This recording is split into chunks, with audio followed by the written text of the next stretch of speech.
people are entering the poll. Yeah, please go ahead, Dr. Sankalp. So the So first we question. move to the next question. Yeah. In my program, what does MA stand for and what is the aim of program? Mother's absolute attachment, mother's affection and attention, mother's absolute affection, and mother's affection appreciation.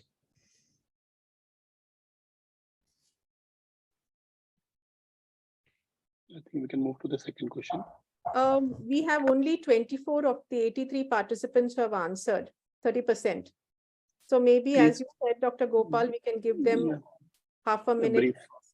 Yeah, so don't enter into the chat box. Please use the poll link.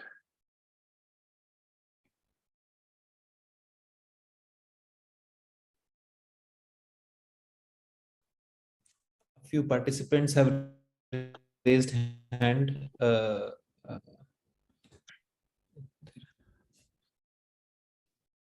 Dr. Sharda, do you want to say something?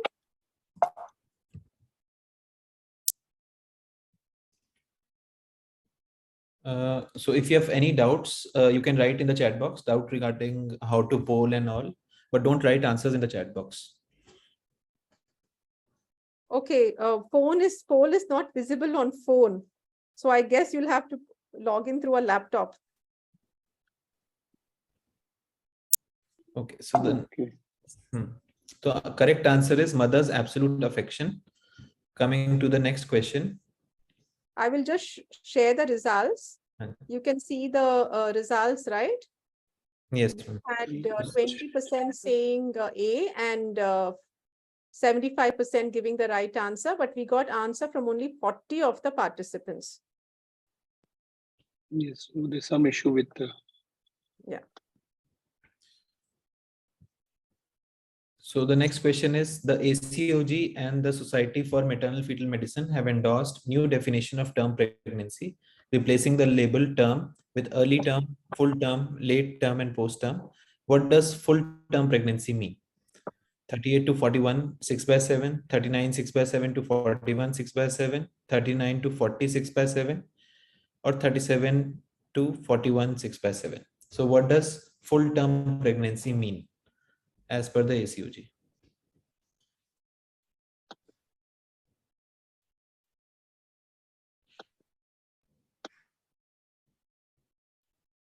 We have 15 seconds more.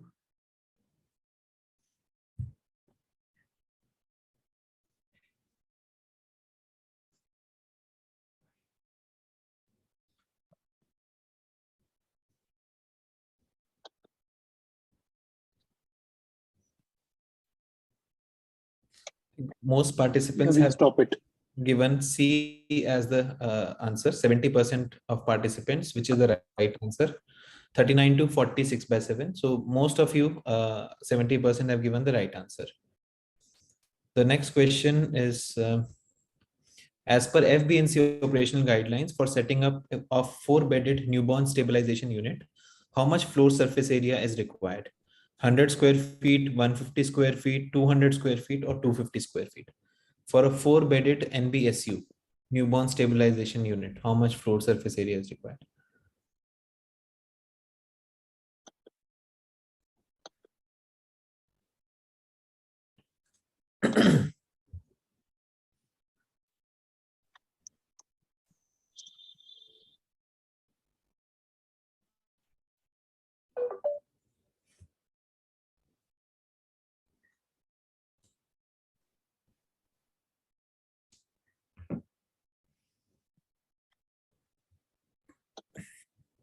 So the correct answer is 200 square feet, and around 50% of you have given the correct answer, which is 200 square feet.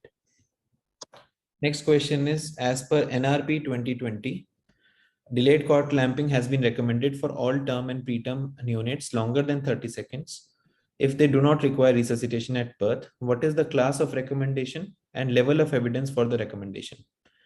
Class 2A, level of evidence C, class 2B, level of evidence B, class 3A, level of evidence B, and class 2A, level of evidence B.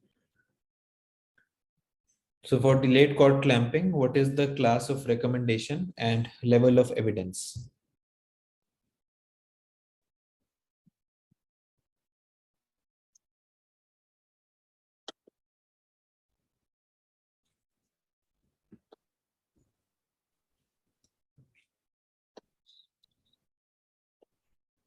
I can see the live poll results. Most of you are in the right direction. Let's see.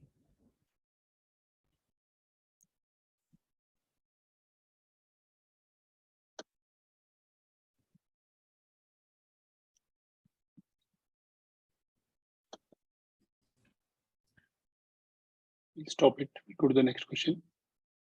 So answer is class 2A, level of evidence C, which is the A answer, but around just 11% of you have given this answer. Most of you have given D, level of evidence B. Initially, more answers were coming as A, but most of you have given as D, which is a wrong answer. Correct answer is A. We'll discuss it in the end.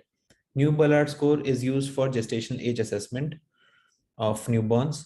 It uses both physical and neuromuscular parameters for assessment.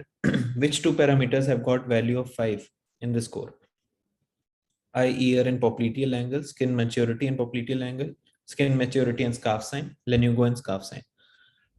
So one parameter among physical and one parameter among neuromuscular has got a value of 5. So which among physical and which one among neuromuscular has got value of maximum value of 5?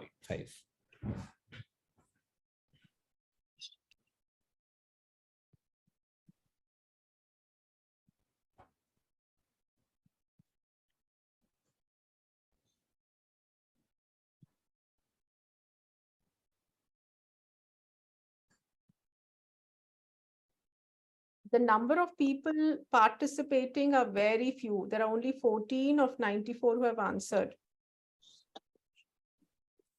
Time up.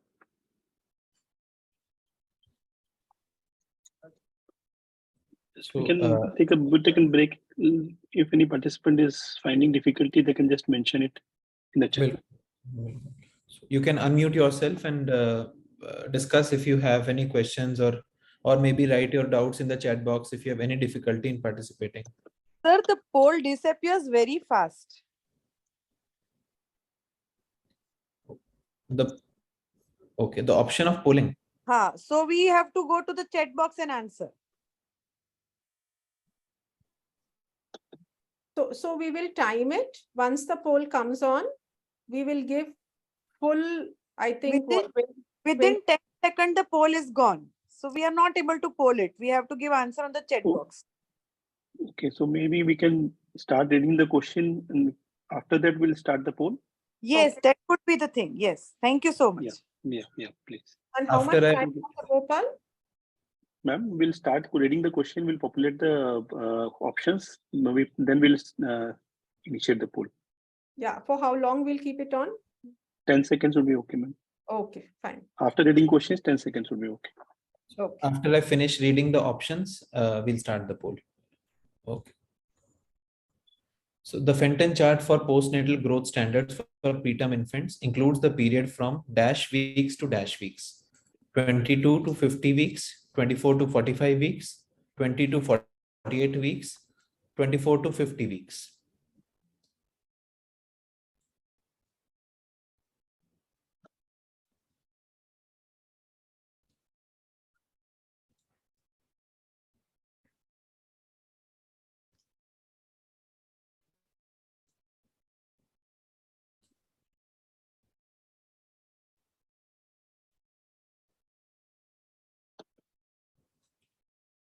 So 52 participants have answered, and the correct answer is A, which around 50% of you have given 22 to 50 weeks. The uterine artery has PO2 of 95 millimeter mercury. What is the PO2 of umbilical artery?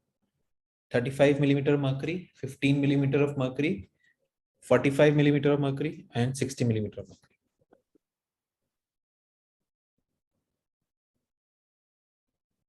PO2 in the umbilical artery.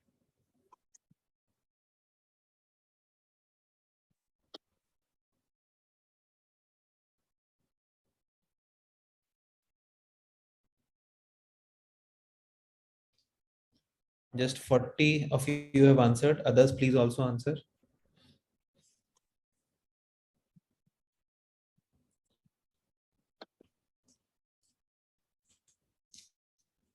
So I think 25% answers for each of the options. So correct answer is 15 millimeter of mercury. Next question is for neutral thermal zone or NTZ, which chart is used? Option A is Zubrow's chart, Munro's chart, Rolling's chart, or Hayes chart.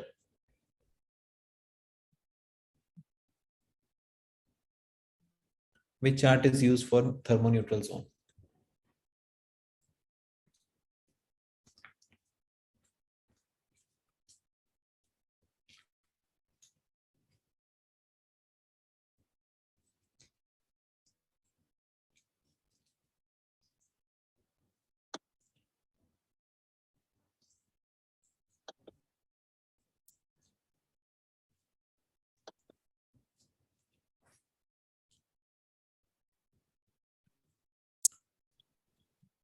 So just 20% of you have given the right answer, which is option D, Hayes chart.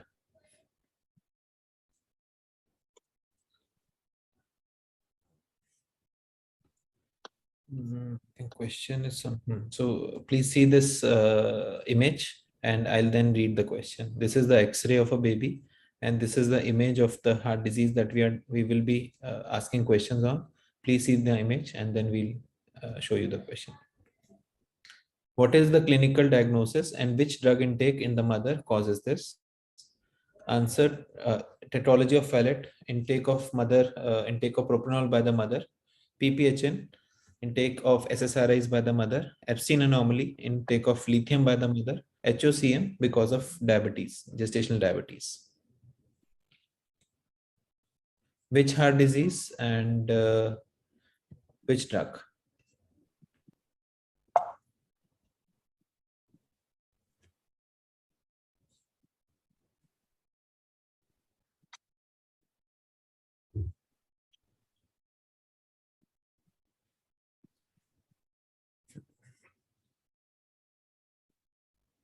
Yes, most of you have given the correct answer, which is Epstein anomaly and intake of lithium by the mother.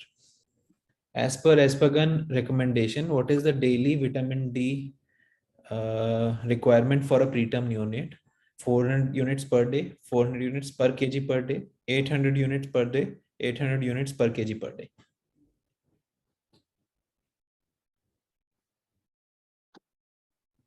Vitamin D requirement for a preterm baby.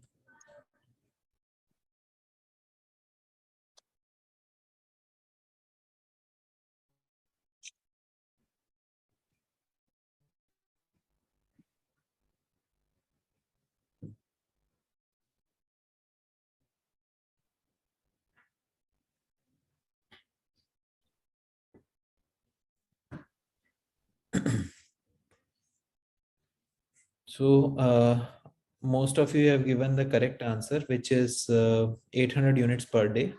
And some of you have mentioned 800 units per kg per day. So vitamin D is always per day. It is not per kg per day. If indicated, varicella immunoglobulin should be administered within how much time after birth to a mother who has varicella and baby at risk of perinatal varicella infection. So how much time varicella immunoglobulin should be administered? 4 hours, 48 hours, 96 hours, 7 days.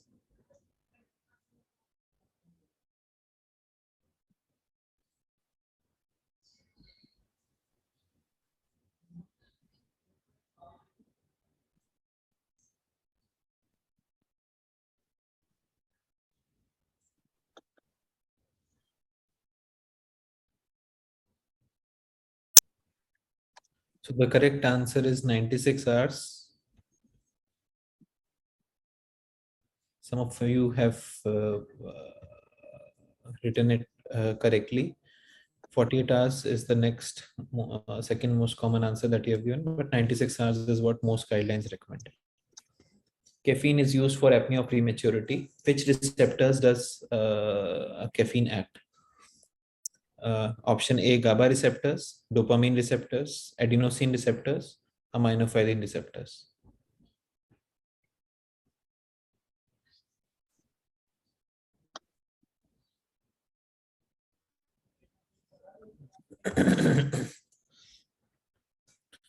This time maximum number of you have participated. There are 68 answers. When there's an easy question, all of you would write your answer. Otherwise, you have technical problems. 72 students have answered, which is out of which 80% have given the correct answer, which is adenosine receptor. Which drug is given to mother during antenatal period when the fetus is at risk of congenital adrenal hyperplasia? So when the fetus is suspected to have congenital adrenal hyperplasia, which drug is given to the mother in antenatal period?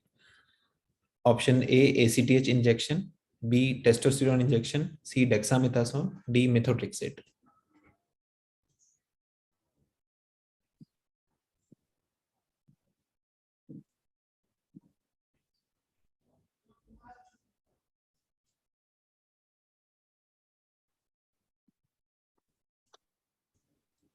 Yes, 90% of you have given the correct answer, which is dexamethasone.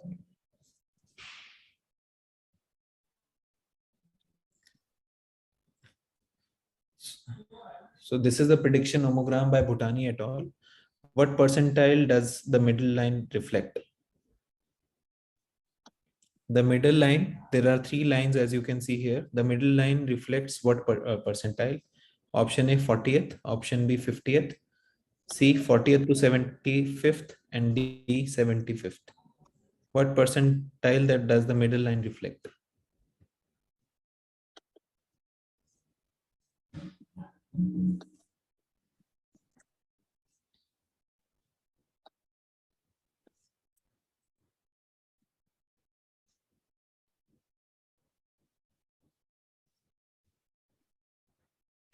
The correct answer is D, 75th centile. I think most of you have given wrong answer, which is as B, but D is the correct answer. Oh, sorry.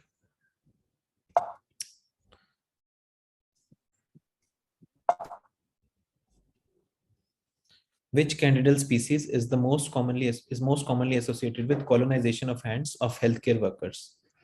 Candida albicans, Candida paraalbicans, Candida parasipolis, and Candida krusei. Which candidal species is most commonly associated with hands of healthcare workers?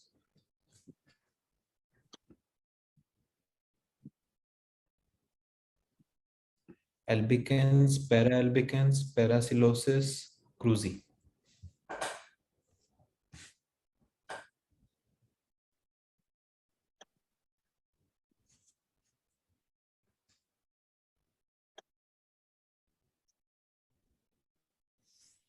So many of you have given the correct answer, which is Candida parasilosis. Consort checklist is used for reporting in RCT. What is used for reporting systematic reviews? Prisma tool, Rob tool, Robbins E tool, Spirit tool. Which is the systematic checklist for reporting systematic reviews? Prisma, Rob, Robbins, and Spirit.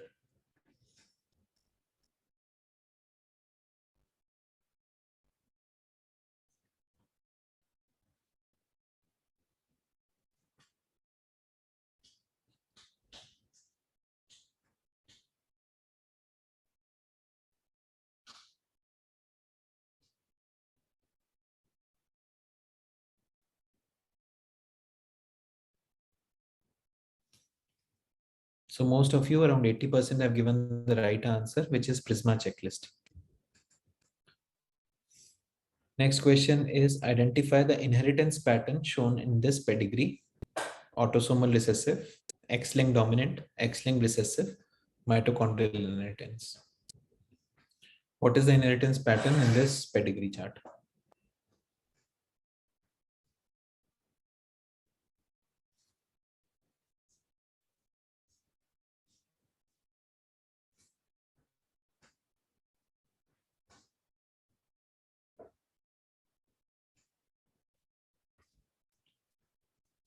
The correct answer is mitochondrial inheritance.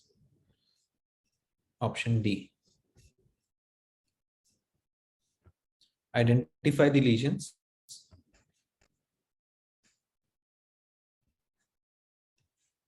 Identify the lesions. Option A, erythema toxicum. Option B, transient pustular melanosis. Blueberry muffin lesions. Ash leaf macules.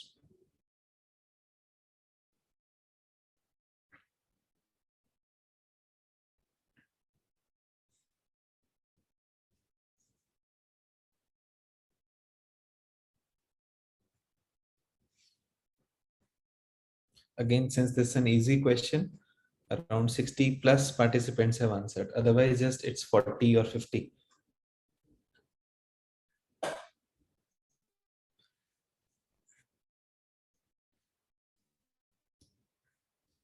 Even if it's a tough question, I request everybody to please answer.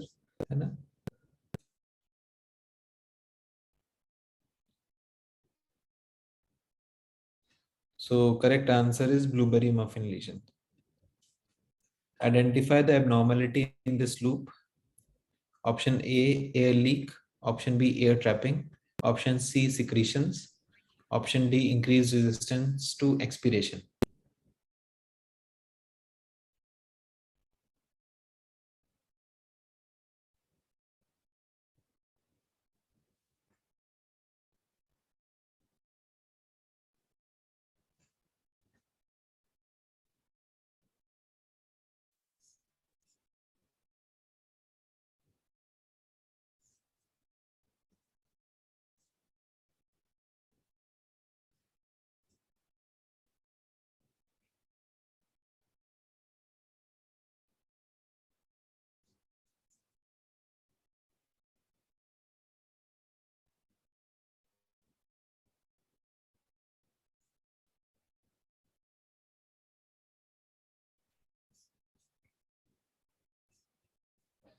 Correct answer is option B, air trapping. Next question, identify the structure marked by the arrows. This structure, what is the structure which is marked by the arrow? Option A, UVC. Option B, falciform ligament. Option C, median ligament. Option D, ductus venosus.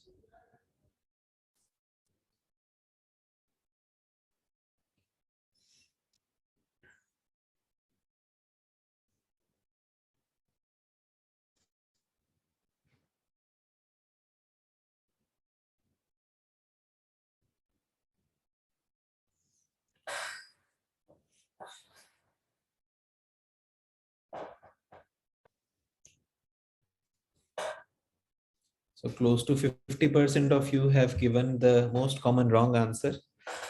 Just 30% have given the right answer. So UVC is the most common wrong answer. The answer is B, falciform ligament. We'll discuss this. These are the axial CT images. Sorry. What does these imply? Cerebral infarct in neonatal stroke. Option B is intracerebral hemorrhage. Option C, intracranial calcification and Sturge-Weber syndrome. D, ventriculitis. This is the image. And I'll show you the options again. This is the image.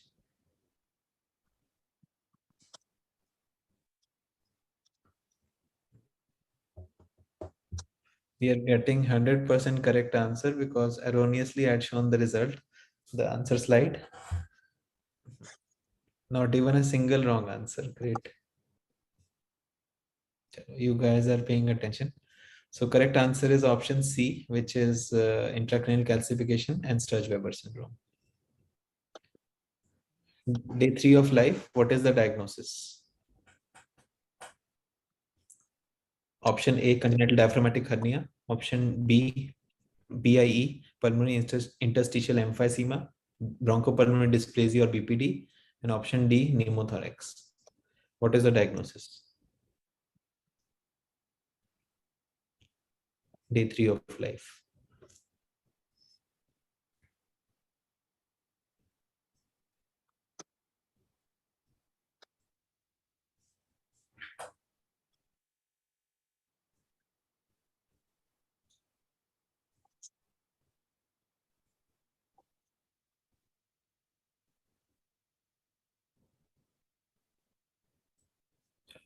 Most of you have given the correct answer, which is PIE, pulmonary interstitial emphysema. Hero score quantifies which of the following? Options: heart rate variability, perfusion index variability, heart rate and blood pressure correlation, oxygenation index variability. So Hero score quantifies which of the following: heart rate variability, perfusion index variability, heart rate and blood pressure correlation, oxygenation index variability.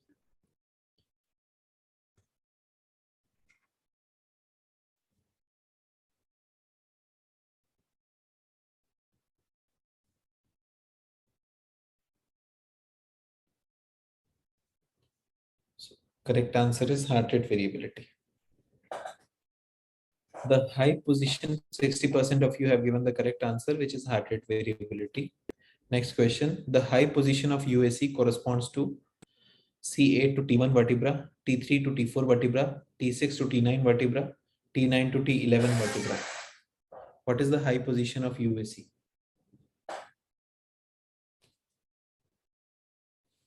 This is an easy one.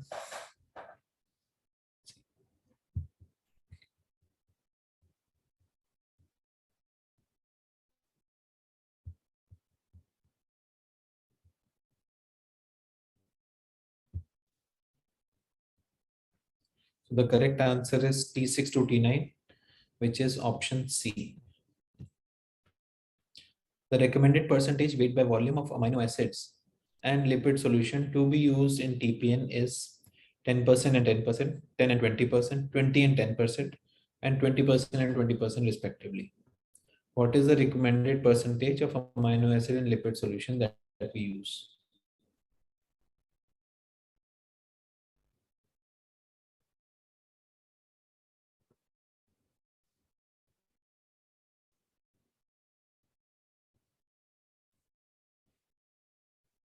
Most of you have given the correct answer, which is 10% and 20%. So 10% of amino acid and 20% of lipid. The initial FiO2 for resuscitation of preterm neonates as per AAP, as per any standard recommendation, is initial FiO2 for resuscitation of preterm neonates 30%, 21%, anywhere between 21 to 30%, or 60 to 100%.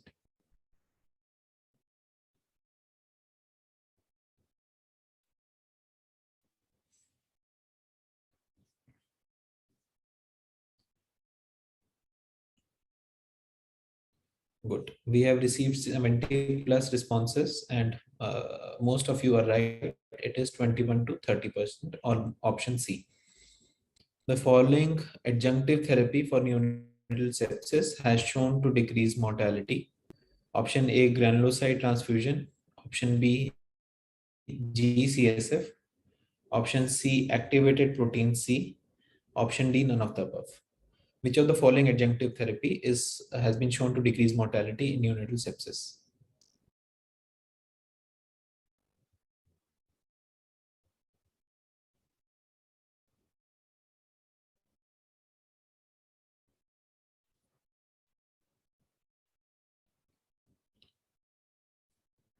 So 2/3 of you have given option B, GCSF, which is a wrong answer.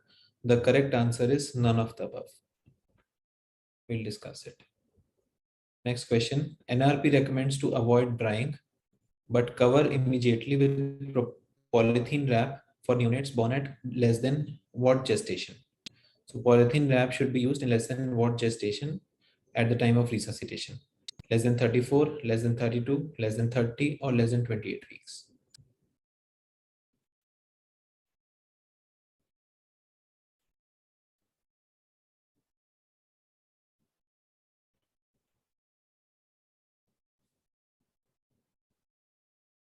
So most of you, around 60%, have given the right answer, which is less than 32 weeks. Option B. Next question. Neuroimaging at the time that detects HIE changes earliest is spiral CT, MRI, MR angiography, or diffusion weighted MRI.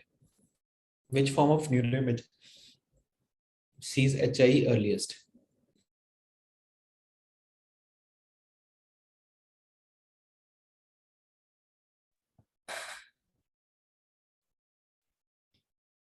the correct answer is diffusion weighted MRI. 92% of you have given the right answer, diffusion weighted MRI. Next question. In units, which chart is used to calculate blood volume according to weight? Zubrow's chart, Monro's chart, Rawlings chart, Ehrenkrantz chart. Which chart is used to calculate blood volume according to weight?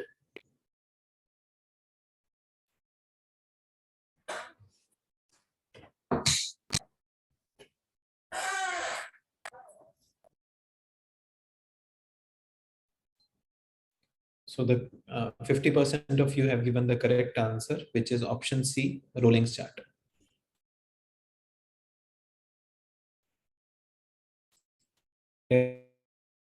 Development of CPAM, congenital pulmonary airway malformation, occurs in which phase of development of CPAM occurs in which phase of lung development?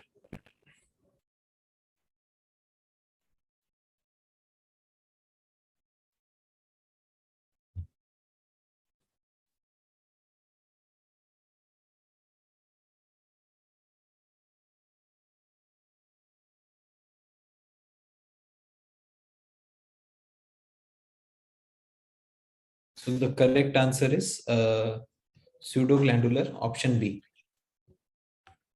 Iron supplementation in preterm should be started at what age of life?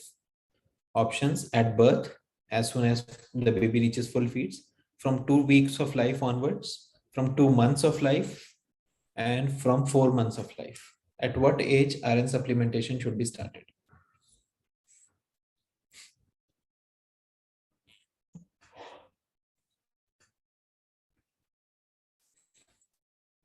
%90 of you have answered option B, which is 2 weeks of life, which is the correct answer.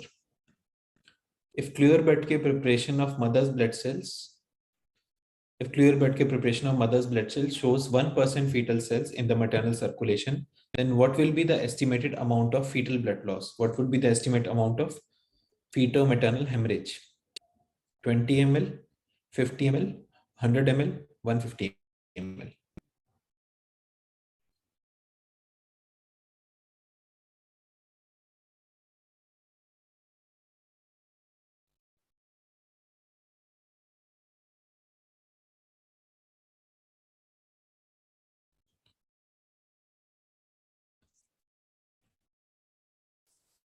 So around 40% of you have given option B and 30% have given option A.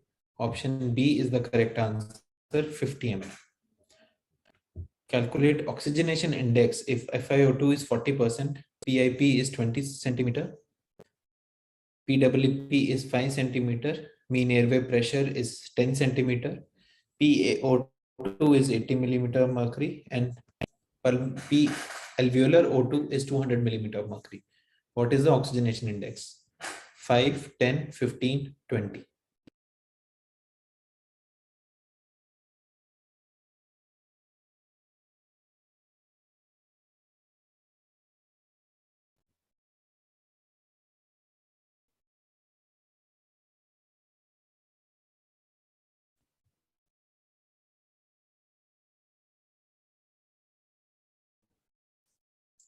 So the correct answer is option A, 5. Most of you have given the correct answer, option A, 5. After surgery in NEC, this is a difficult question. Let's see. After surgery in NEC, what is the minimum length of bowel needed for survival? So how much bowel minimum is required for survival for a baby? Option A, 25 centimeter with an intact ileocolic valve, 42 centimeter with intact ileocolic valve, 25 centimeter without valve, and 50 centimeter with intact ileocolic valve.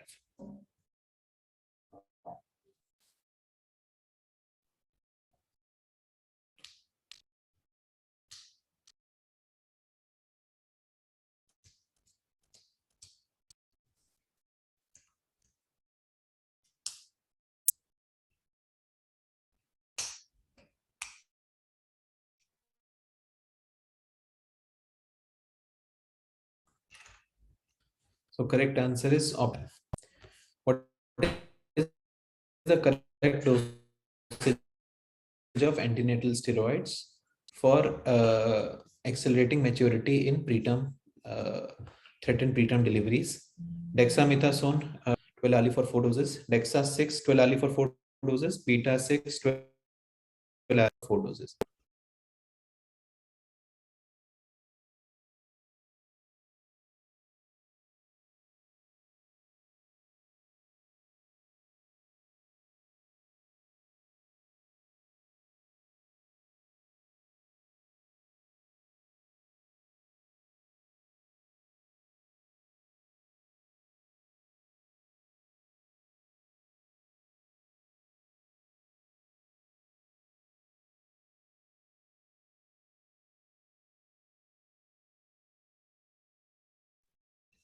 So the correct answer is option C, dexamethasone 6 milligram 12 hourly. Volume of fetal-maternal bleed for which 300 microgram of entity is effective in a Rh negative mother. What is the volume of fetal-maternal bleed for which 300 microgram is effective?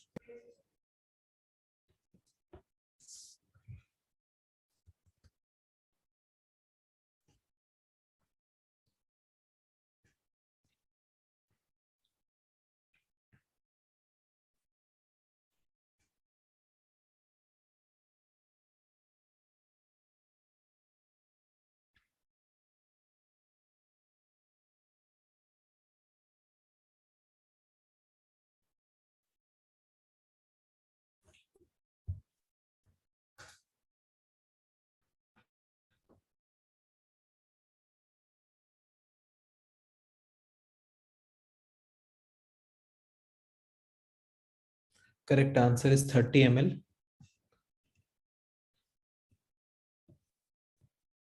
Name a drug used antenatally for prevention of placental transmission of Toxoplasma gondii, which is the drug used for prevention of placental transmission. Spiramycin, pyrimethamine, sulfadiazine, leucovorin.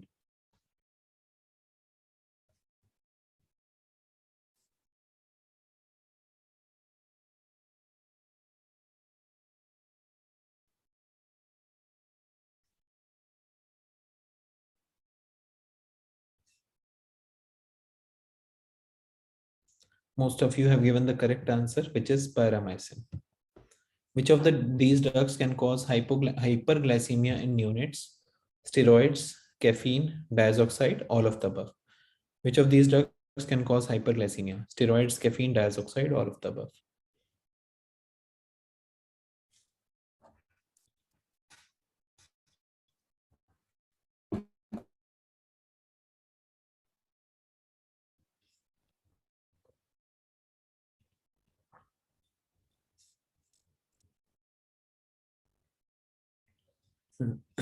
Yes, most of you have given the correct answer, which is all of the above. Which of the following is a gender-specific growth chart? Olsen chart, Fenton chart, Intergrowth 21, yeah, all of the above.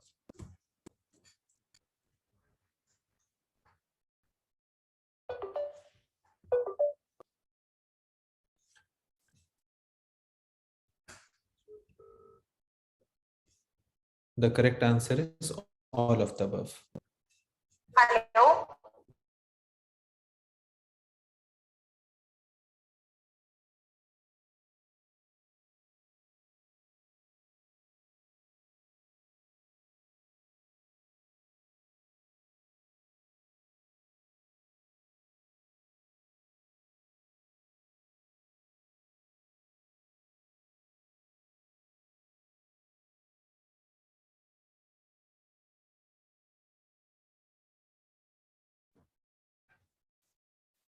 Which of the following is not a part of Cantrell's criteria to distinguish congenital TB from postnatally acquired TB? Option A, lesions in the first week of life. Option B, TB infections of placenta or genital tract. Option C, primary hepatic complex or hepatic granulomas. Option D, evidence of infection in pre-feed gastric aspirates. Which of the following is not a part of Cantrell's criteria?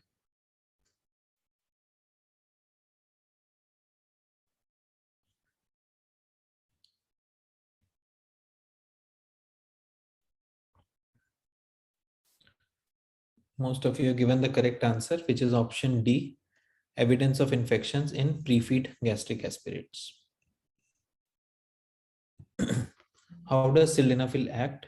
Stimulates phosphodiesterase 3, inhibits phosphodiesterase 3 enzyme, stimulates phosphodiesterase 5, inhibits phosphodiesterase 5 enzyme. How does it act, sildenafil?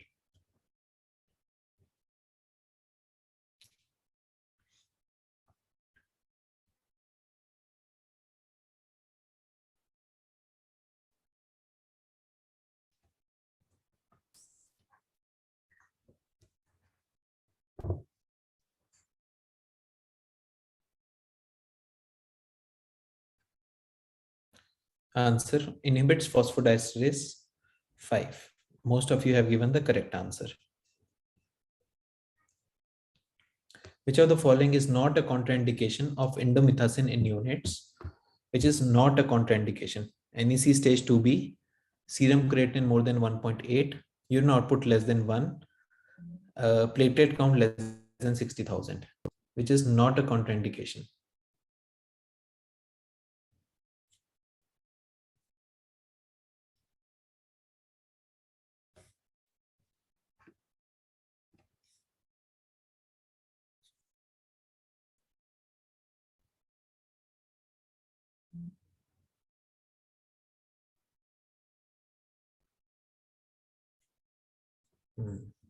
So whenever you have to confuse participants, put a not, and then most of you will give the wrong answer. So correct answer here is urine output less than 1 ml per kg per hour. And we'll discuss this. But most of you have given the answer as D, platelet less than 60,000. What is funnel plot used for? A, graphical display of results in a meta-analysis. B, publication bias. C, risk of bias tool. D, critical analysis of a systematic review.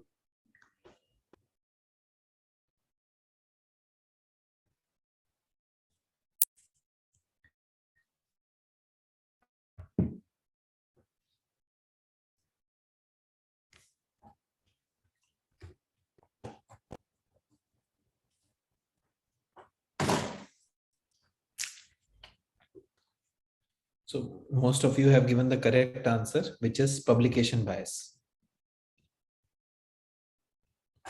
What is the current neonatal mortality rate in India? Option A 35, option B 22, option C 16, option D 43. What is the current neonatal mortality rate in India?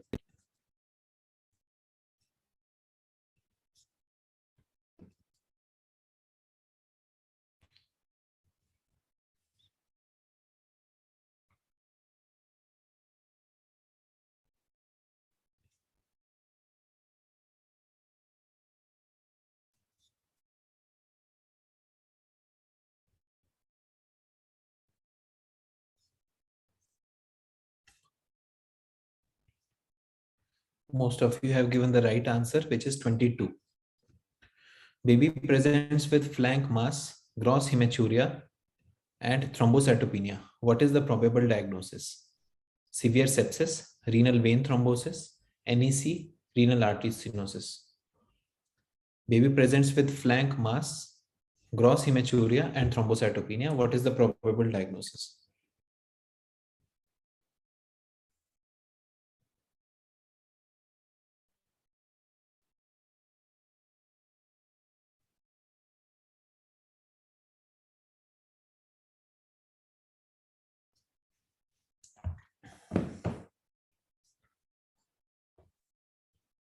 Option B, renal vein thrombosis.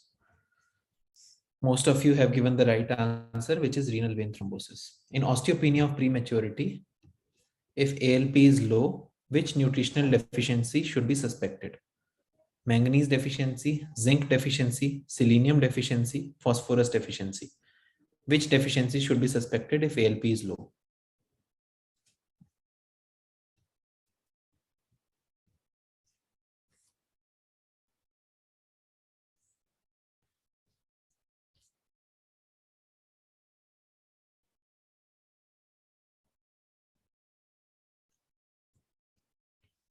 So baby has osteopenia prematurity, and despite having OP, the ALP is low.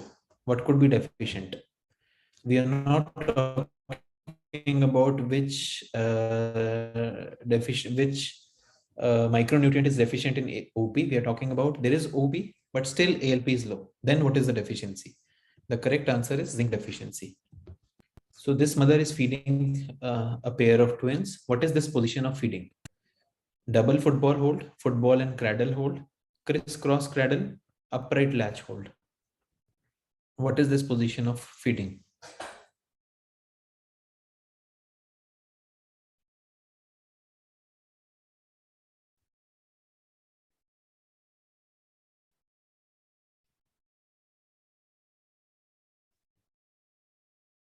Good. Most of you have given the correct answer, which is double football hold.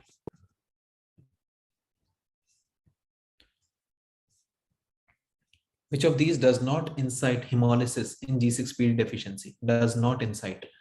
Naphthalene balls, broad beans, chickpeas, henna.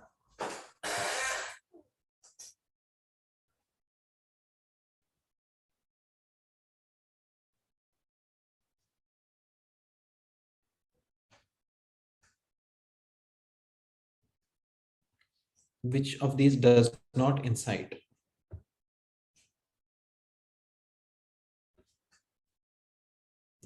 Yes. So chickpeas or chana does not incite hemolysis in G6PD deficiency. That is the right answer. C, chickpeas is the right answer. See this video and choose the correct finding. So I'm playing this video and then I'll tell you the options.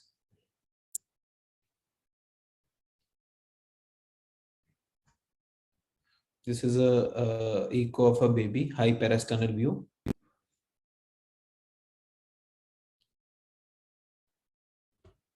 So what are the findings? Coarctation of aorta, left to right PDA, bidirectional flow in ductus arteriosus, TR jet.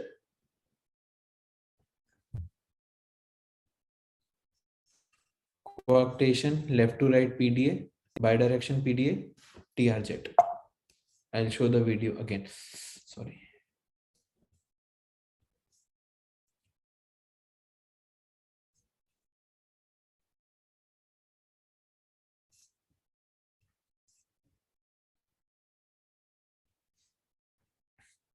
Correct answer is C, bidirectional flow in ductus arteriosus.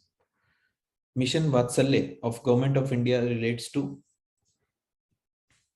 nutritional services for below 5 years of age, child protection services, free bicycle for children 12 to 18 years of age, violence and abuse against girls and women.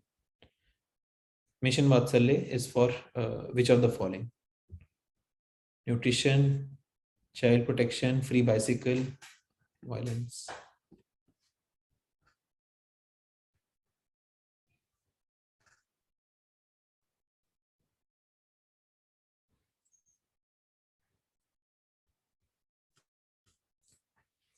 So the first thought that comes to mind is if there is a mission, it would be mostly related to nutrition. But however, this is not related to nutrition. Nutrition service is the wrong answer. And most of you have given option A. However, it is for child protection services. Option B is the right answer. What is the grade of IVH in this image?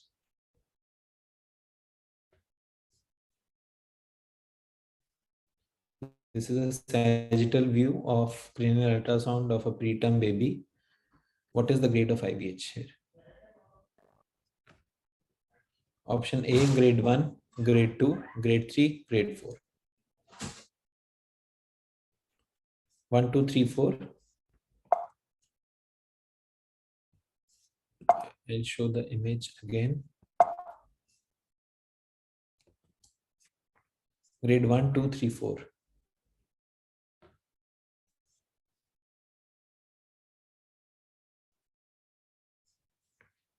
H is the hemorrhage.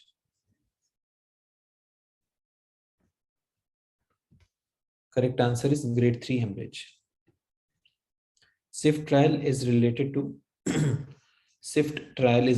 to timing of delivery in FGR with abnormal Dopplers, platelet transfusion trial thresholds in neonate, incremental milk feeding rates in preterm neonates, use of triple HFNC as a primary mode of respiratory support.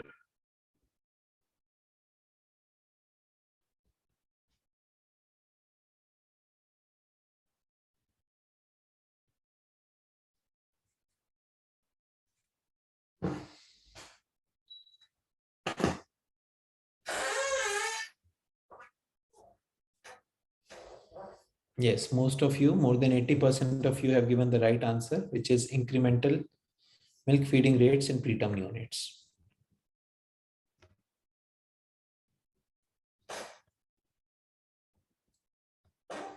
That brings us to the end of the quiz.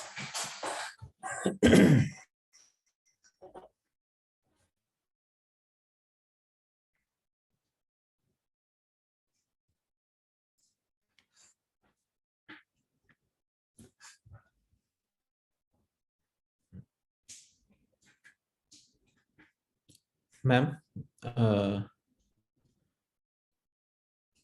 we are done with the quiz, ma'am. Yeah, I think now each of you all will be, I mean, the participants should be able to evaluate themselves. And maybe you can, look at your own scores and say how much you have got by putting it into the chat. This is just for fun. But I think now Dr. Sankalp and Dr. Gopal, you will be taking us through why the answers are so and giving us a little insight into the answers. Isn't that right? Yes, ma'am. Dr. Gopal, you're there? Ma'am, are you, I'm sorry, ma'am. Sorry to disturb you. Can you, ma'am, try to make Dr. Gopal as co-host? Somehow it's not, like the option is not available to be. No, that can be done only by the host, which is IAPNEOCHAP. Sir, Rajesh, sir, I'll check with Rajesh, sir. Okay, so Dr. Rajesh has joined as a, from that. Okay, I'll call Dr. Rajesh, sir. Yeah, but Dr. Gopal, you can unmute and you can share screen and you can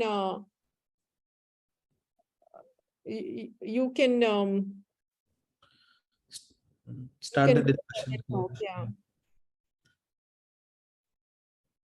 And if you have a problems with sharing screen, then I think Dr. Sankalp can continue to do that. Dr. Gopal, can you unmute? Yeah. Over to you, Dr. Gopal.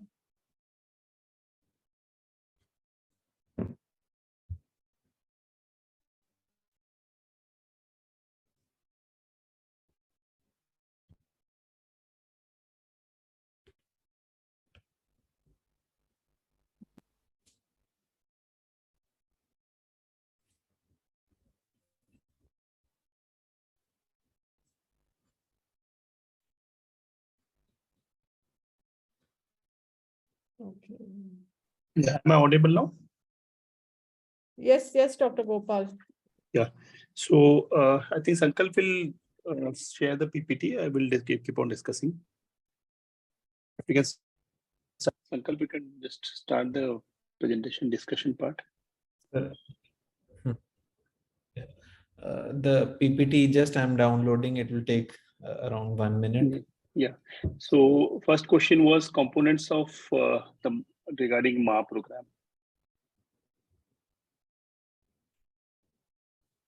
And maybe meanwhile, we can ask any of the panelists if they have any specific questions or any comments regarding the thing. You can please type it to the chat.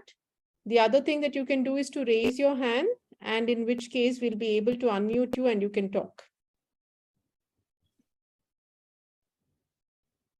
Yeah. Go ahead, Dr. Gopal. You can continue. I think MA program was launched in 2015 by the government of India, and it involves various components of mother and child affection, and predominantly focusing on increased breastfeeding. That includes major components are skill support for breastfeeding at delivery point itself, and at every step to promote breastfeeding, and awareness for the breastfeeding and mother and child attachment. That's the main focus of MA. Second question was regarding full term. that predominantly, initially we thought that 37 to 42 weeks were considered as term baby.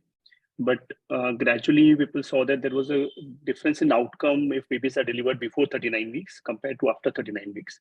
So 2013 onwards, almost 1 decade back, ACOG and Society for Maternal Fetal Medicine actually changed the term and divided the 37 to 42 weeks to different groups, like 37 0/7 to 38 6/7. It is called early term.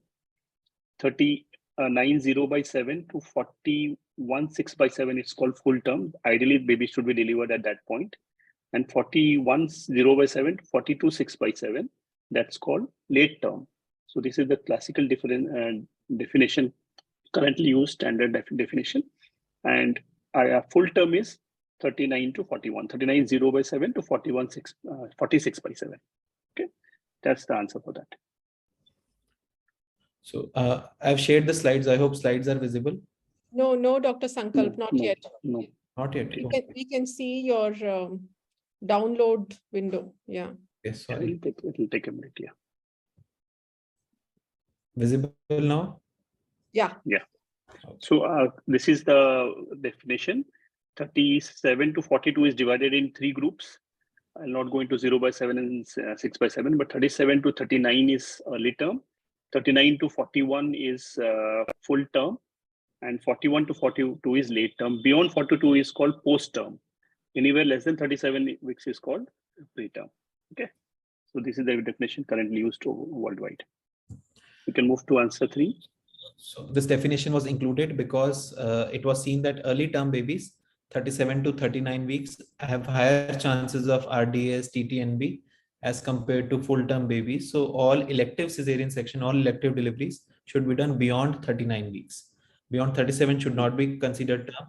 Full term is beyond 39 weeks. So most all elective deliveries should be done after 39 weeks. Next question was regarding floor area for newborn stabilization unit. So how much floor area should be there? So for a 4-bedded NBSU, as you can see these guidelines, 4-bedded NBSU, the area that is recommended is 200 square feet, right?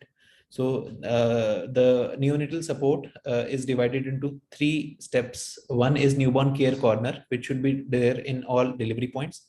Then newborn stabilization unit, which is a kind of something which should be there in a PHC. And 4-bedded NBSU should be 200 square feet. And then there is an SNCU at a CHC level hospital, which typically has 12 to 20 beds, and surface area that is recommended is around 12, minimum is 1200 square feet. So 100 square feet per bed. In NBSU, 50 square feet per bed. In SNCU, 100 square feet per bed. Yeah. Question number 4 was related to delayed cord clamping and the level of evidence, as you can see in this slide. Just to recap the level of evidence and class of recommendation. So there are basically 3 classes. Class 1 is very strong recommendation for an intervention. Class 3 is very strong recommendation against the intervention. Suppose you're trying a drug. And class 2 is like possible moderate to weak evidence for or mildly against the recommendation. So this is the standard classes of recommendation currently used. And level of evidence is like depending on which type of evidence we have. Suppose we have high quality RCTs or a high quality RCTs and this meta-analysis, then it's level A. Level B is 1 or more RCT which is of moderate quality and meta-analysis of the same RCTs. And our level B of NR is non-randomized studies. We don't have randomized studies in that particular aspect, but we have observational studies, and that is level B. Level C, LD is more of we have some moderate quality RCTs and meta-analysis and observational studies, but they have some limitations with respect to design or execution. There's some risk of bias.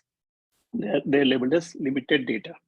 And the lowest evidence is expert opinion. Suppose we don't have evidence, but we need to we generate some evidence or guidelines, we have expert opinion. Most of us know that we depend on expert opinion, but that's the lowest level of evidence we have.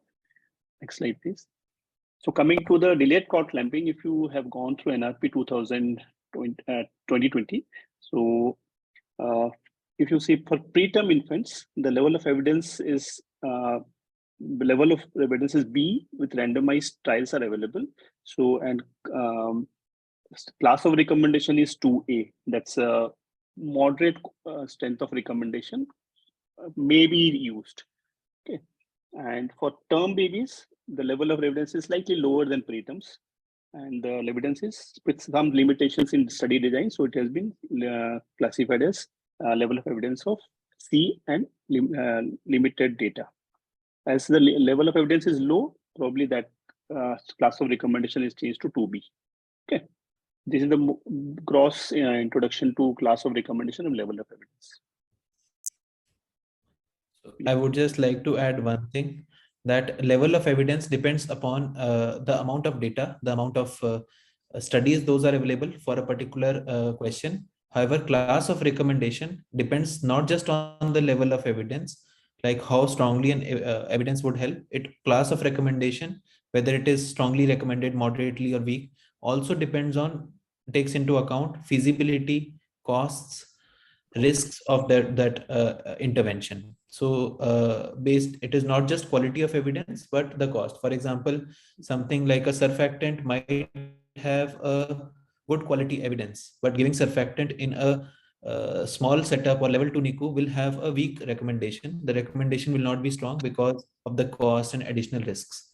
So while classifying the recommendation, other factors also factor in apart from quality of evidence. So this is the grade pro approach currently being used and worldwide recommended. Okay. Moving on to level question 5. So this is the Fenton's chart, this is the New Ballard score, which we use for gestational age assessment. It has both parameters for neuromuscular maturity and physical maturity.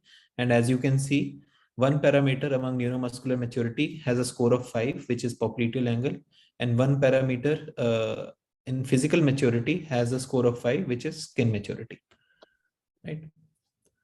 So this, I think all of you would be aware of and would be doing in your units. There's the Ballard score for gestational age assessment. Yeah. Next is the Fenton chart for growth. So Fenton chart, initial Fenton chart was published in 2003, but that was updated in 2013. Fenton chart is basically not a primary study. It's a meta-analysis of 6 studies. So it is probably accumulation of data of various growth charts. But that is a standard worldwide used. And we have gender-specific charts in Fentons. And good thing is like the gestation is quite wide. So 22 to 50 weeks, as you can see in the graph. You can use across gestation from 22 for 50 weeks. And this also has been incorporated and smoothed into WHO chart. So once you use Fenton chart, that same chart can be incorporated and changed to WHO chart. That is a continuation of Fenton chart nowadays. Okay. And the only drawback of Fenton chart is that it doesn't consider postnatal weight loss. We have other charts which shows postnatal weight loss, but Fenton actually goes into smoothly into a normal baby. Doesn't consider weight loss. Okay. We have newer charts nowadays. I think we have questions later on, but Fenton is one which can be used in routinely in analysis. The next question was regarding PO2 in the umbilical artery. So easy to remember way of remembering fetal cord blood gases is 20, 30, 40, 50 rule. We know that in fetus umbilical vein is carries oxygenated blood, and umbilical artery carries deoxygenated blood away from the baby's body. So umbilical vein has higher PO2 as compared to umbilical artery. So PO2 in umbilical vein is around 30. In umbilical artery, it is around 20. Similarly, umbilical artery has more CO2 as compared to vein. So umbilical artery has around 50, and these are and umbilical vein is 40. These are just rough values, and the purpose of this is it helps in interpretation of umbilical. Whenever we do cord blood gases from sometimes umbilical, ideally from umbilical artery it should be done, but sometimes we do it from umbilical vein.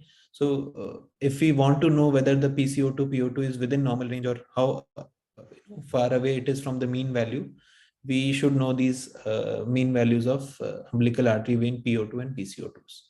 So 20, 30, 40 and 50 rule. This you can apply in day-to-day practice. Because routinely we see blood gases and we see a PO2 of 15 and we think that baby is hypoxic, but we should know that that's a normal value for this babies. Cord PO2 is normal within 15 to 20. Yeah.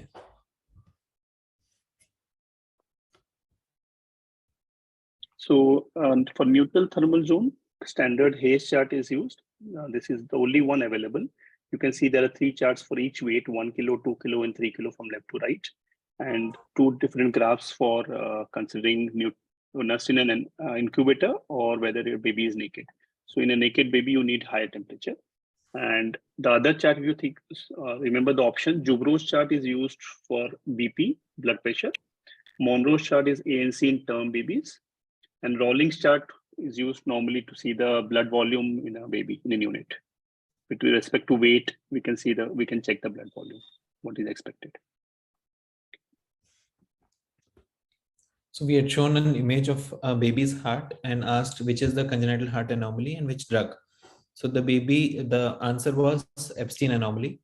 So in Epstein anomaly, there is abnormal displacement of the tricuspid valve downwards towards the right ventricle, which leads to tricuspid insufficiency and a large tricuspid malformed tricuspid valve. Right atrium. So right atrium is massively enlarged, which leads to typical box-shaped heart on chest X-ray. Because of enlarged RA, there is right to left shunting through the patent foramen ovale or ASD, which leads to this right to left shunting leads to presentation as a cyanotic heart disease, right? So an intake of lithium by the mother is a risk factor for Epstein anomaly in the baby. Most of you had given this as a right answer. Suppose you're doing echo in a unit and you see it's any very large, hugely dilated RA, the first thing you should think of is probably PPHN, but very large RA compared to RV would be Epstein's is the first diagnosis. That's the catch point. In PPHN, RA, RV both will be dilated. In Epstein's, RA will be dilated and RV will be very small. Agreed. Question number 10. As per recommendation, what is the current vitamin D requirement for a preterm? What is the current recommendation? If you see, initially, I think previous aspirin was 800 to 1000 units per day, but this is the current 2022 guidelines from aspirin. It recommends 400 to 700 units per kg per day. It has changed to per kg per day. Correct answer is 400 to 700 units per kg per day.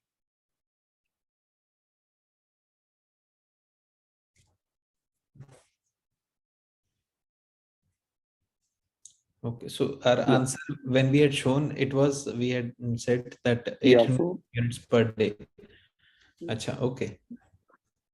So current recommendation is 400 to 700 units per day. I think question has changed slightly. We actually crossed PPT, so there was fresh PPT was not available to Sankalp. Okay. Yeah, we'll move to the next question. So most protocols, Indian protocols like AIMS protocols, etc., they recommend 800 units per day without recommending per kg. They just say 800 units per day. But I think Espagan guidelines mentions per kg, so 400 to 700 units per kg per day. Next question was giving varicella immunoglobulin if the baby is at risk of perinatal varicella. Within how long after delivery should it be given? So this post-exposure prophylaxis is usually given to newborns with maternal varicella 5 days prior and 2 days after delivery, right? And it should be given as this is from the IAP recommendation, should be given within 96 hours of exposure, right? And if varicella immunoglobulin is not available, we can give IVIG to all newborns which are in whom mothers develop varicella 5 days before and 2 days after delivery, right? And should be given within 96 hours of birth. So caffeine acts through which receptors? The answer is straightforward, adenosine receptor. We should know how it acts. So adenosine in the brain actually is an inhibitory neuroregulator. It inhibits the brain. At the same point, it stimulates GABA, which is again an inhibitory neuroregulator. So caffeine inhibits adenosine at both the receptors through which GABA mechanism and directly adenosine mechanism. So both the receptors it acts and it blocks the action of adenosine and it in a way it stimulates the brain. 100% students had given this right answer. Yeah, but we should know how adenosine helps, the receptor helps. Yeah. So next question was regarding suspected CH and what to do when there is suspected CH. So suppose if a mother delivers a baby with 21 hydroxylase deficiency and then she conceives again, right? And we want to, we don't know whether this fetus is affected with CH or not, right? So in the second pregnancy, we can do the genetic testing of the baby only after the baby reaches a certain gestation. We can do CVS at 9 to 11 weeks of gestation, and we can do amniocentesis at 18 to 20 weeks of gestation, right? So, but by the time the baby would be exposed to various kinds of hormonal, excess androgens, and the gonadogenesis happens before that. So what is recommended is that if a mother has delivered one baby with CH, in the next pregnancy, as soon as she gets pregnant, as soon as the confirmation of pregnancy comes, you start dexamethasone for the mother, and then you do either a CVS at 9 to 11 weeks or you do amniocentesis at 15 to 18 weeks, and in that you do a karyotype and DNA analysis. If the baby is male, dexamethasone can be stopped immediately, and if the baby is female, you do a DNA analysis, and if the female is unaffected, then also you stop, right? If the female does not have mutation, then you stop. However, if the DNA analysis of the baby confirms that the baby has CH, then you continue dexamethasone. How does dexamethasone work? So basically in CH, what happens is that because this terminal hormone of 21 hydroxylase is deficient, there is a deficiency of DOC and cortisol, and this cortisol deficiency causes, because of this cortisol deficiency, there is increased ACTH because of lack of feedback inhibition, and this ACTH stimulates this HPA axis, and there is excess of DHA, there is excess of androgens. The pathways which are shown horizontally, these pathways get activated because of excess ACTH, and this ACTH is in excess because of cortisol deficiency. Dexamethasone causes suppression of ACTH, and therefore it causes suppression of secretion of excess androgens. So it prevents the exposure of female genitalia to excess androgens, right? So if the baby is male, the there is no need for dexamethasone, and if the baby is female and it is the karyotype is XX and it is affected, then only we continue dexamethasone. However, we start dexamethasone immediately after confirmation of pregnancy in a suspected case of CH. Moving on to the next question. So we had shown the Bhutanese nomogram and we'd asked you the percentile which was in the middle line. So lowermost line is the 40th centile, the middle line is the 75th percentile, and the top one is 95th percentile. The prediction is like risk zone if you talk of. Currently, the 2022 AP actually has taken off this chart, but still we continue using this. So low risk zone, there is 0% risk of going for the baby for phototherapy. Low intermediate, there is 2 to 3% chance that the baby might need phototherapy. High risk zone, high intermediate is baby has 10 to 15% chance of baby needing phototherapy, and high risk zone, baby has 40% chance of needing phototherapy. That's the way we counsel and that's the way we interpret. Okay. Yes. Next question was regarding which Candida species is common as a source of neonatal sepsis, and which spreads with the hands of healthcare workers. So there are case reports of Candida parasilosis outbreaks because of healthcare workers' hands, and this is the most common Candida species that spreads with healthcare workers' hands. So Candida parasilosis was the right answer.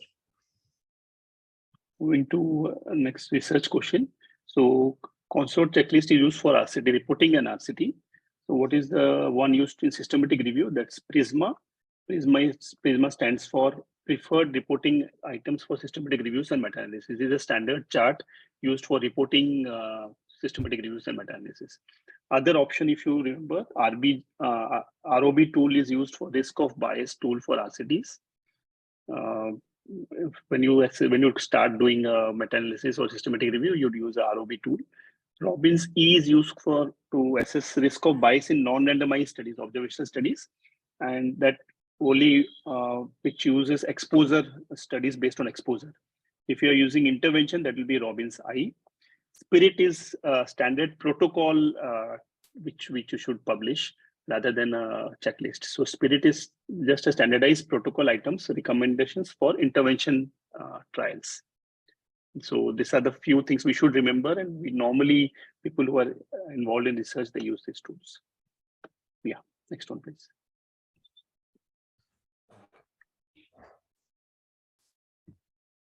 So next was regarding inheritance. So it was clear from the pedigree that whenever a female member of the family was affected, all the offsprings were affected. However, when the male member of the family was affected, none of the offsprings were affected. So it was a mitochondrial inheritance. That was the clear from the pedigree. So like few diseases which we can think of for mitochondrial. So Leber's neuropathy, MRF, there are many diseases which are mitochondrial inheritance, and like the stigmata is that if the mother is affected, all babies are affected. So this is how you can differentiate from X-linked. So what will happen in X-linked recessive is if the mother is affected, mostly boys will be affected, or if the mother is carrier, boys will be affected, and girls will be spared, right? So here, in one part of the pedigree where female is affected, you will see that all offsprings are affected. Where male is affected, you will see that all offsprings are spared, right? So this is how you identify mitochondrial inheritance. The next question was, there was a picture question. So regarding skin lesions, if you can see, baby actually looked sick and he had jaundice with hugely distended abdomen. That was the classical blueberry muffin lesion. Usually we see it in various torch infections like CMV, rubella, even parvovirus, and wherever there is increased erythropoiesis like RH hemolytic diseases. Other options, erythema toxicum, transient pustular melanosis, is easily to differentiate. Erythema toxicum usually appears between 48 to 72 hours, doesn't present at birth, but baby is actually healthy. And there is surrounding erythema. Transient pustular melanosis can appear at birth also and can last for weeks. And it can appear as pustules or papules also, but there is no erythema. It can have scaling. Ashleigh macules are hypopigmented lesions. We can see in tuberous sclerosis and other lesions, other conditions. Yeah. So next question was regarding a flow volume loop and what was abnormal and normal. So there was the inspiratory loop was normal. However, in the expiratory flow volume loop, when the loop was reaching, the expiratory loop was not reaching zero. So this is classical of air trapping, that the expiratory loop, even after finishing of expiration, the volume, so all the volume that went during inspiration has not come out during expiration. So this is classical of air trapping. Opposite of this, a common confusing thing is air leak. So in air leak, the expiration will end prematurely as shown here, while in air trapping it will come back to zero, but the volume will not be all the volume will not come back to the ventilator. Yeah, air trapping in elderly can be seen in other loops also, but flow volume loop is the best loop to see for these conditions. Easy to detect, you cannot miss out. So next was a picture-based question. There was a hugely distended abdomen, probably perforation, and stage 3A or B NEC. But the thing which was prominent there was a falciform ligament. Air was collected around that ligament, so that became prominent, and that is classical football sign which is seen and which is very dreaded. So this is a American or rugby football. There is surrounding air and there is ligament in between. So this is a classical football sign. Severe NEC. And most of you have given the answer as UVC. This but UVC there was no insertion, right? So there was no. Yeah, and the path is not correct for UVC. Yes. Yeah. So the next was regarding Sturge-Weber, the tram track appearance in the CT scan, and the answer was Sturge-Weber syndrome. Basically, it's a capillary, so it has, the syndrome has other manifestations like capillary hemangioma on one half of the face, glaucoma in the same eye, and calcification in the same side of the brain. And the child presents with contralateral seizures. So there is capillary hemangioma, glaucoma on one side, and calcification on one side of the body, and seizures on the contralateral side. Next question was an X-ray. This was a classical PIE, pulmonary interstitial emphysema. The only confusing point is BPD. Normally they look similar, but usually on day 3 you don't expect a BPD. And PIE normally has tortuous, cystic or linear non-branching cancellations, and they give a honeycombing appearance. There's a classical one to see, and they radiate from hilum to periphery. And usually they're symmetrical, but if you can have unilateral like PIE also. And stage 3, so normally we don't classify BPD X-rays nowadays, but still if you see stage 3 BPD, they have the classical cystic translucencies, but usually they are very older babies and they have uniform cystic translucencies and don't give a honeycombing appearance normally. So this was the classical PIE. Definitely CDH and pneumothorax we can differentiate. That was not there in that X-ray.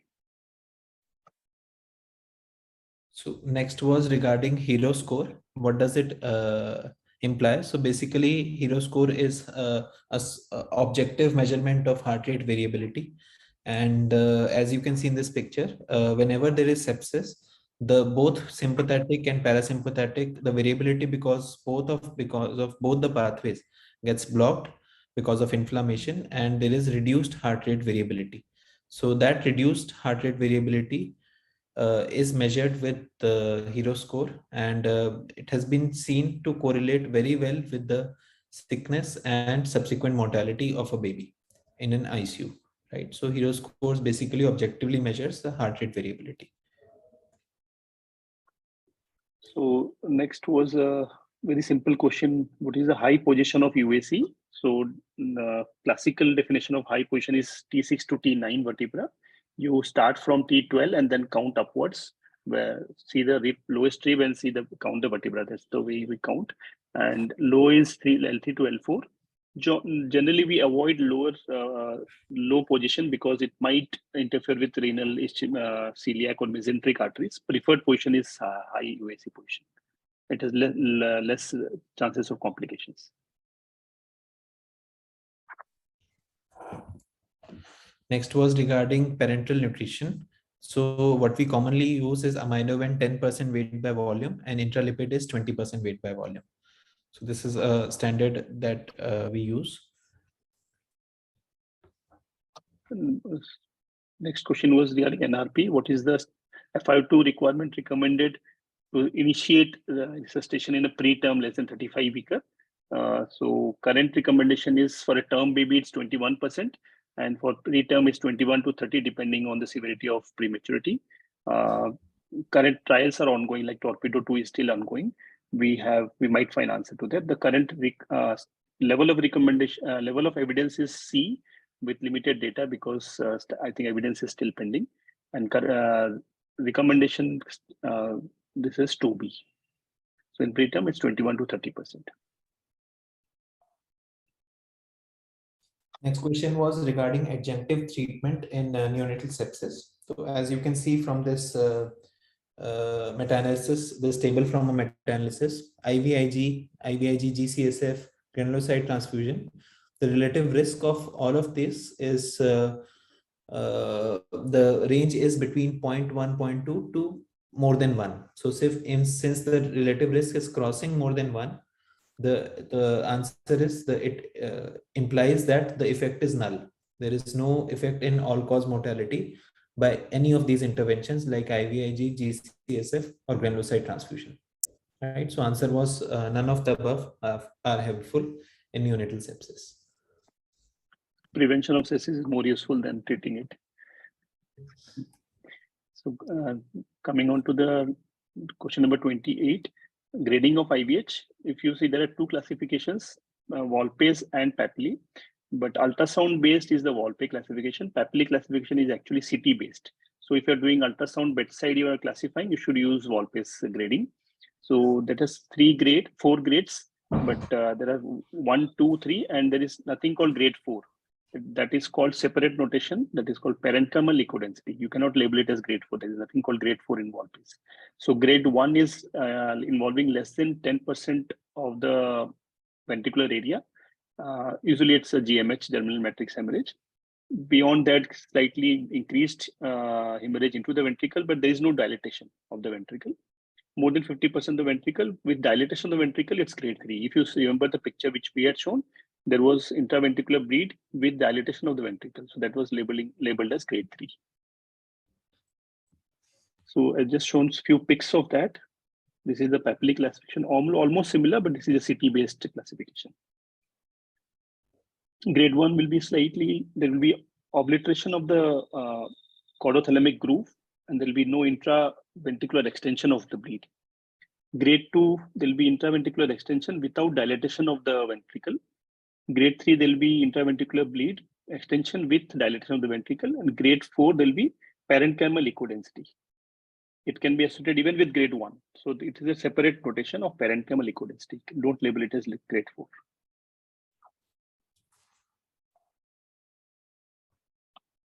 So next was regarding neuroimaging in HIE. In which neuroimaging you can see the HIE changes fast. So the answer was diffusion weighted imaging. So in all mild cases of HIE, the first neuroimaging, the first change that happens, the thing that is most sensitive for picking early changes of HIE is diffusion weighted imaging. And as you can see, the left one is a diffusion weighted image where there is diffusion restriction in the posterior limb of internal capsule. There is a darkish spot where the arrow is marked in the left image. It is actually diffusion restriction in the posterior limb of internal capsule. This is one of the earliest sign, most sensitive sign that you pick up in HIE. So these days, whenever you get a neuroimaging for MRI for HIE, you should always request for diffusion weighted imaging, and these changes are typically best picked up between day 3 to day 7 of life, after which there is pseudo normalization, after which even if there is HIE, these images will be normal, falsely normal, right? So MRI is best done between day 3 to day 7, and you should always request for a diffusion weighted imaging along with conventional MRI. Yeah. So moving on to next question, SIFT trial. Questions have slightly changed numbers because we rearranged PPTs at the last point. So this was actually a 49 or 50 number question. So SIFT trial, actually speed of increasing feeds trial that was published 3-4 years back.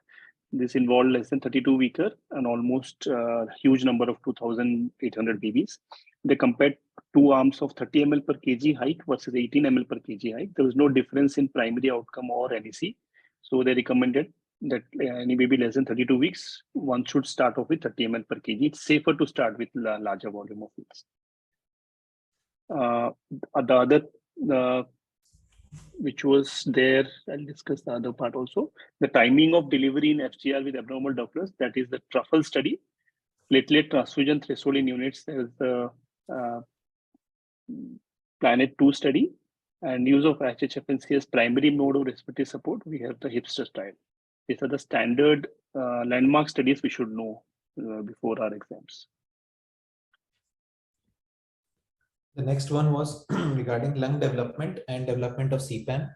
So during the fetal and embryonic and fetal stage, lung undergoes these 5 stages.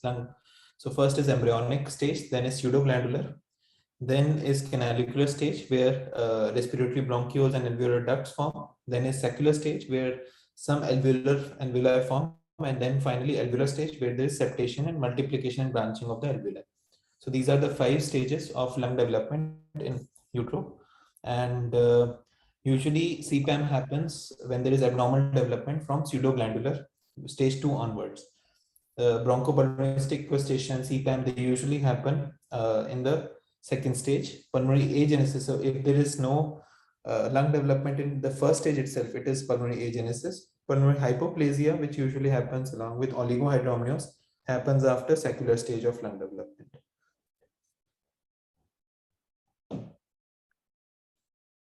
Regarding iron supplementation, when should we start it? So current recommendation by Esfagan is from 2 week onwards. The dosage is 2 to 3 mg per kg per day. It doesn't recommend beyond 3 mg per kg per day. Definitely we should not cross 4. So upper limit is 4, but normal routine dose is 2 to 3 mg per kg per day. The level of evidence is quite good in this.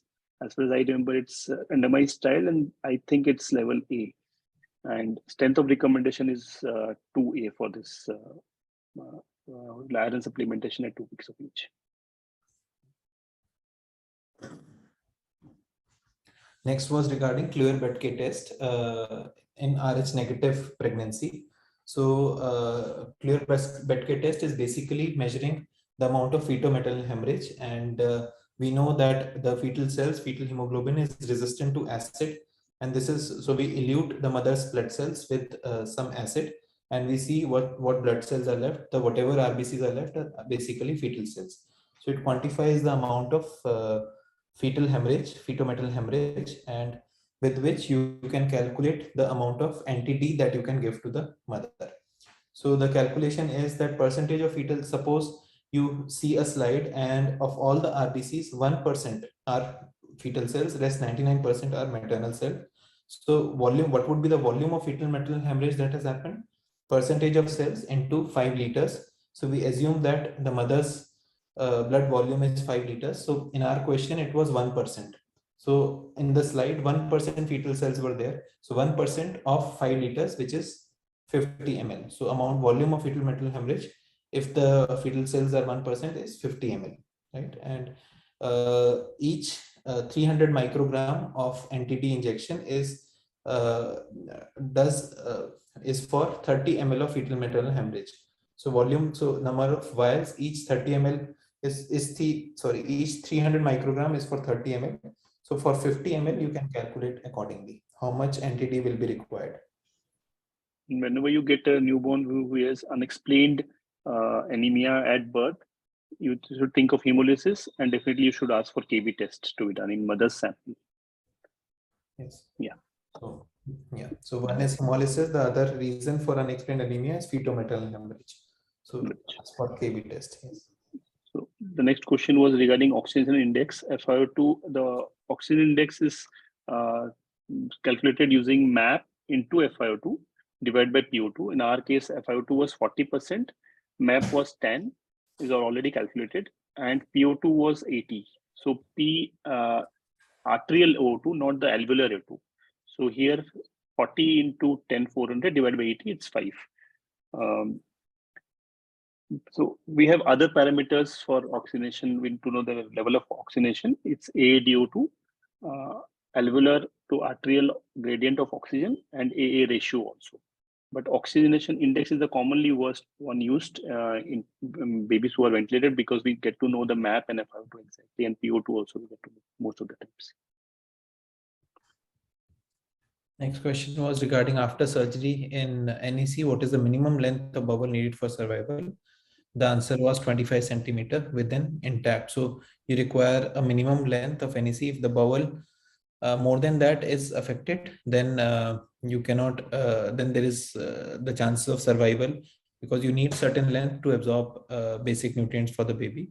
So this is a standard question that we have taken from So the Cloha. risk of this is regarding risk of short bowel syndrome after NEC.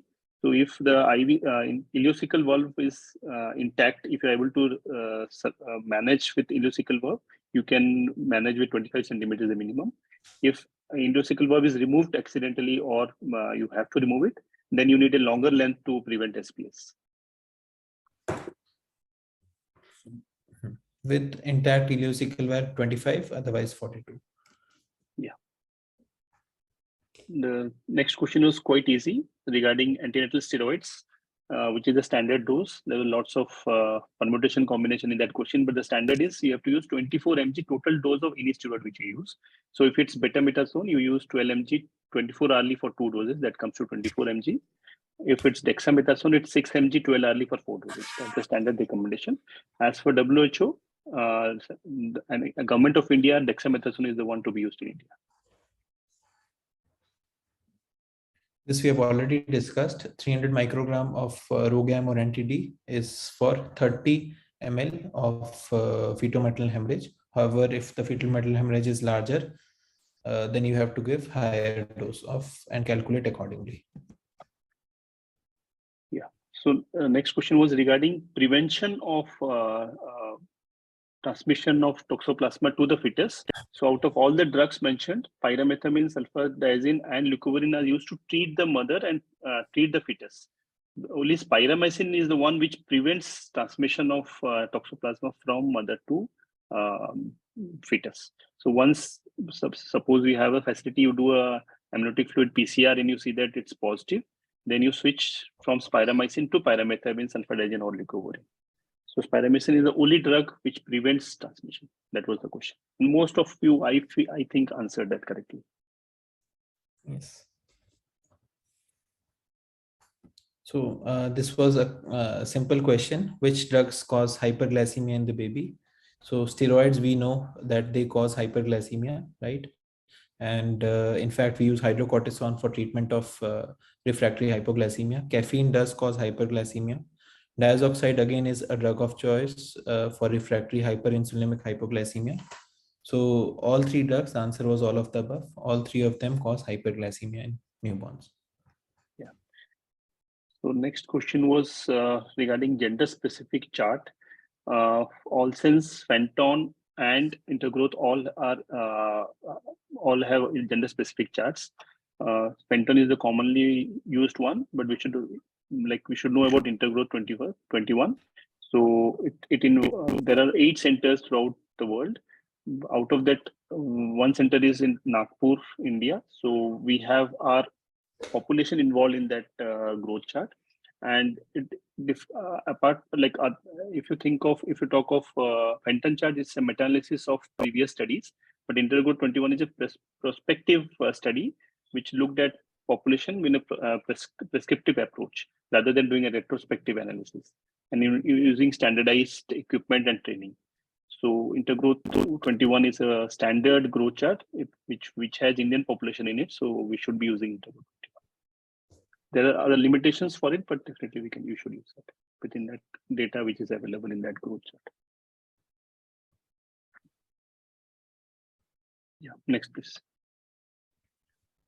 Next was regarding congenital tuberculosis criteria. So we know that at Cantwell, this is a very old criteria that is used for diagnosis of congenital tuberculosis, and the criteria includes a primary hepatic complex in hepatic granuloma, lesions in the first week of life, and exclusion of postnatal transfusion. So basically, if the baby has acquired congenital tuberculosis from the mother, the bacteria will start from it will be transferred from the liver, from the umbilical vein, and the primary hepatic complex would be there in the liver, right? So tuberculosis infection of the maternal genital tract or placenta, and hepatic complex in the liver, these are the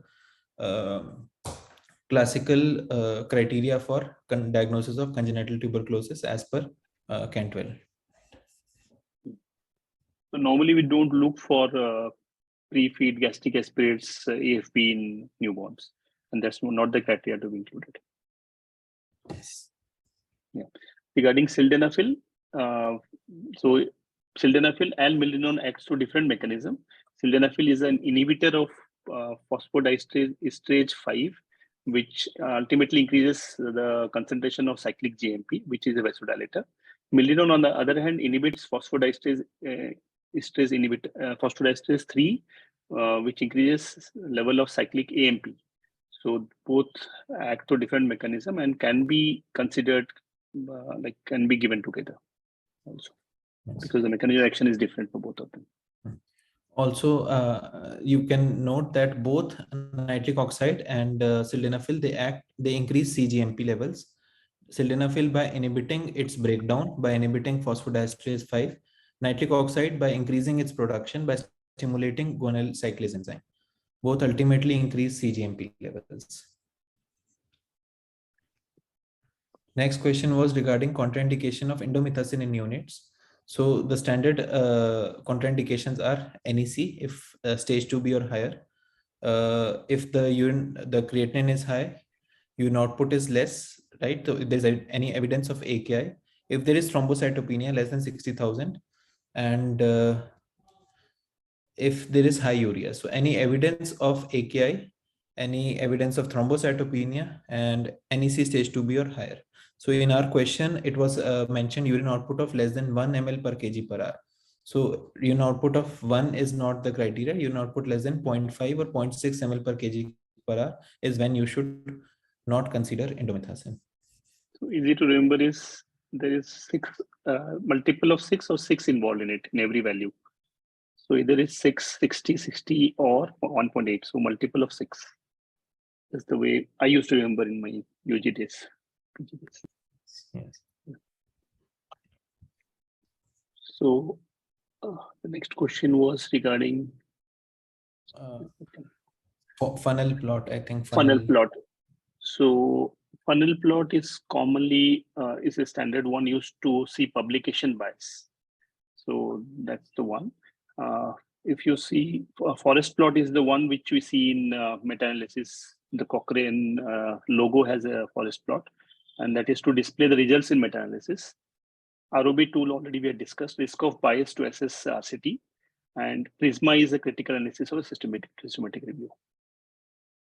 So if you see the next slide, forest plot looks like on the left side, there is a forest plot. There is a cumulative data of the multiple studies.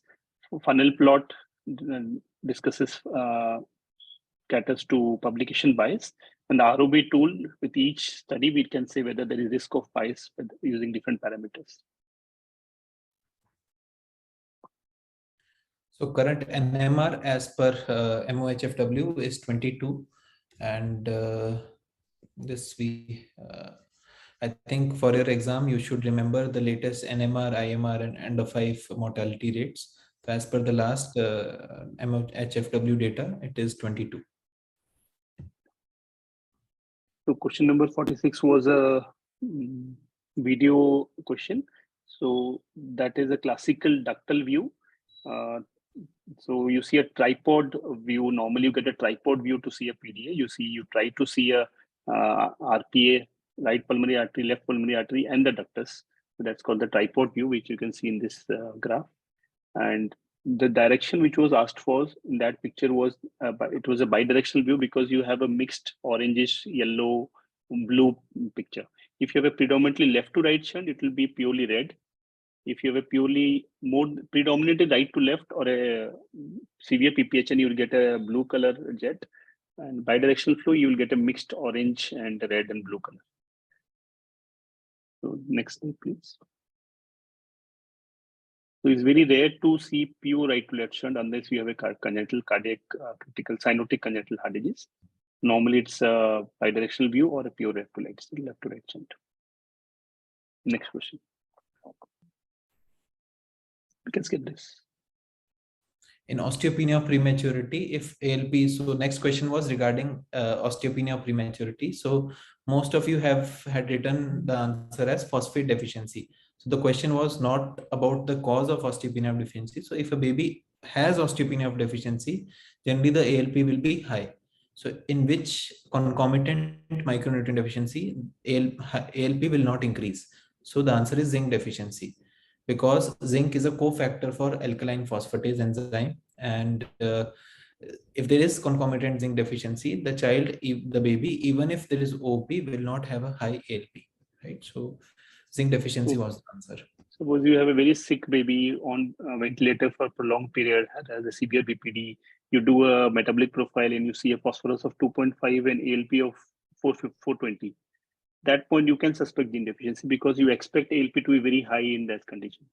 So that is a condition where you should think of gene deficiency and supplement it. So next question was regarding breastfeeding position in twins. So this is the classical double football position. So suppose twins start demanding feed at the same time.